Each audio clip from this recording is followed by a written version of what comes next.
आप लोगों ने अभी आज तक कितनी कथाएं सुनी, लेकिन भगवान को प्राप्त करने की कभी कोई दवा सुनी? ऐसी आप लोगों ने आज तक दवाई सुनी, फार्मूला मिला आपको जिस दवा को खाने से भगवान मिल जाए? अरे भक्ति सुनी होगी, पूजन सुना होगा, भागवत कथा सुनी होगी। भागवत कराओ, सत्यनारायण भगवान की कथा सुनो तो कल्याण हो जाएगा, भवसागर से तर जाओगे। रामायण का पाठ कराओ, सुंदरकांड का पाठ कराओ, मंगलवार का व्रत करो, ये सब तो सुना है ना।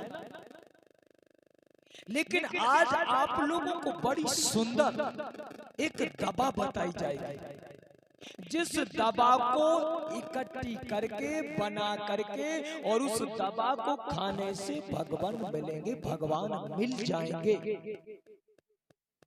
तो कौन कौन चाहता है ऐसी दवा जो दवा खा करके भगवान को प्राप्त कर? कौन चाहता है? हाथ उठाओ, कितने लोग चाहते हैं कि दवा खा करके भगवान मिले?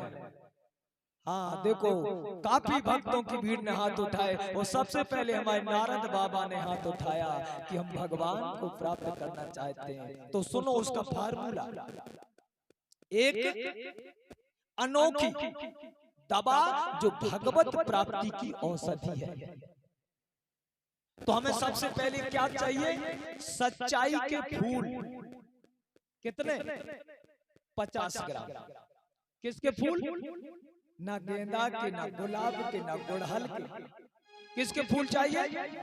सच्चाई के फूल 50 ग्राम। अब ये कहां मिलेंगे?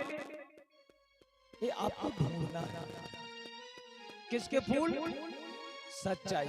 सच्चाई का पेड़ कहां है? ढूंढना पड़ेगा। दवा बहुत कीमती है, जल्दी प्राप्त नहीं होगी। सच्चाई के फूल 50 ग्राम और ईमानदारी के पत्ते। नीम के पत्ते नहीं, गुलाब के पत्ते नहीं, कितने? ईमानदारी के पत्ते 500 ग्राम। उदारता का अर्थ, उदारता जानते हो? दया। जिनके हृदय में दया आती है उसका रस निकालना है। और उसका रस कितना निकालना है? 3 मासा, यानी 3 तोला। तो कितनी चीजें हुई? सच्चाई के फूल 50 ग्राम, ईमानदारी के पत्ते 500 ग्राम, उदारता यानी दया का अर्थ 3 तोला और सत्संग का पानी। ये ट्यूबवेल वाला पानी नहीं चलेगा, न नदी धसान का जल चलेगा, न गंगा जल। कौन सा पानी? सत्संग रूपी नदी। आज हम कहां सब बैठे हैं? सत्संग रूपी ज्ञान यज्ञ में। इसी का मथन करते करते जो जल निकले, सत्संग का पानी आवश्यकता के अनुसार मिलाएं, ज्यादा पानी ना हो जाए। जितना जरूरत पड़े उतना सत्संग का पानी मिलाएं। और भी कुछ चीजें इसमें डालनी है। साहस की केसर,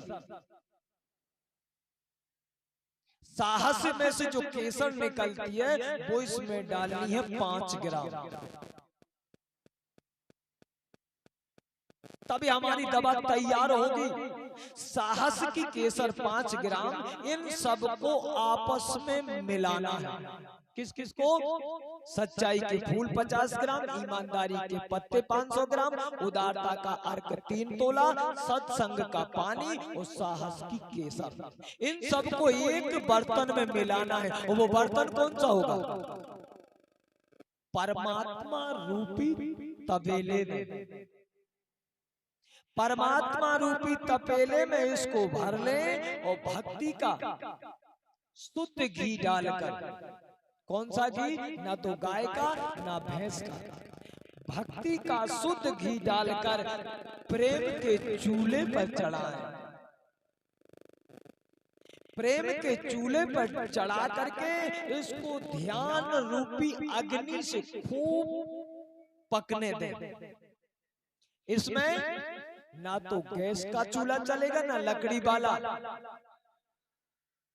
इसे अच्छी तरह से ध्यान की अग्नि में जलावे, अच्छी तरह पक जाने पर उसे ठंडा करें, और जब ठंडी हो जाए तो पुनः पवित्र, किसी कपड़े में नहीं, पवित्र मन के कपड़े में छान करके मस्तक रूपी शीशी में भर लें। कांच की शीशी, प्लास्टिक की शीशी, स्टील की शीशी इनमें नहीं चलेगी। इसको छान करके अपने मस्तिष्क रूपी शीशी में भर लें, और जब मस्तिष्क रूपी शीशी में ये दवा भर के बिल्कुल तैयार हो जाएगी तो अब इसके खाने की भी विधि है। कुछ चीजों का परहेज भी इसमें है। सुबह सुबह संतोष के गुलकंद के साथ 15 ग्राम दवा खानी है, वो भी किस चीज से? इंसाफ की चम्मच से, स्टील की, सोने की, चांदी की चम्मच से नहीं, इंसाफ माने विवेक की चम्मच से। और इसका परहेज भी है। इसका परहेज ध्यान देना जरूरी है, क्योंकि जब तक कोई दवा के साथ परहेज नहीं करोगे दवा काम नहीं करेगी। तो इसका परहेज क्या है? धोखे का नमक। धोखे का नमक नहीं खाना, यानी किसी को धोखा नहीं देना।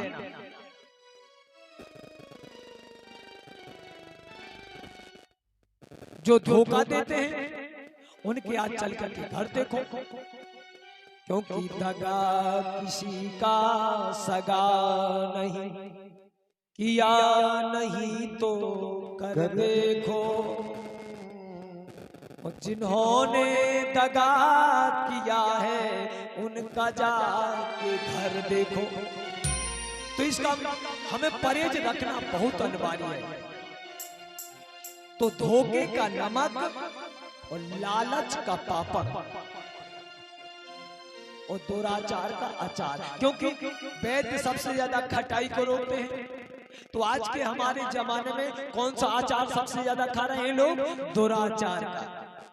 तो दुराचार का अचार, धोखे का नमक और लालच रूपी पापड़, इन 3 चीजों को हमें अपने जीवन में उतारना है। कि सर्वप्रथम हम किसी को धोखा ना दें, हम किसी को लालच में किसी की संपत्ति ना छुड़ाएं, और हम दुराचार न करें और दुराचारी न बने।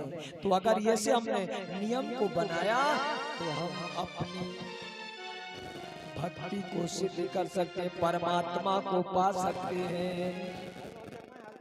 क्योंकि सबसे ज्यादा मनुष्य एक दूसरे को कपट कुसंग में पड़ा है।